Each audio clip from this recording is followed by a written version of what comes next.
معزز حاضرین، میں وثوق سے کہہ سکتا ہوں کہ پاکستان آج سنگین معاشی مشکلات کا شکار ہے اور کوئی بھی ایک پارٹی پاکستان کو اس معاشی بحران سے نکال نہیں سکتی، جس کے لیے سیاسی استحکام لازم ہے۔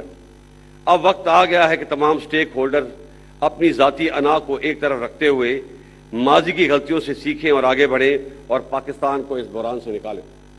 اس کے ساتھ ساتھ ہمیں جمہوریت کی روح کو سمجھتے ہوئے اور عدم برداشت کی فضا کو ختم کرتے ہوئے پاکستان میں ایک سچا جمہوری کلچر اپنانا ہے۔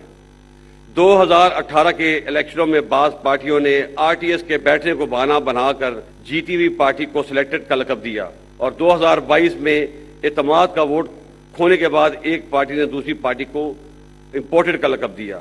ہمیں اس رویے کو رد کرنا ہوگا۔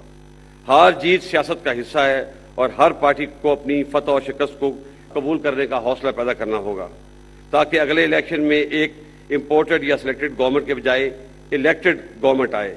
جمہوریت حوصلہ برداشت اور عوام کی رائے عامہ کے احترام کا نام ہے۔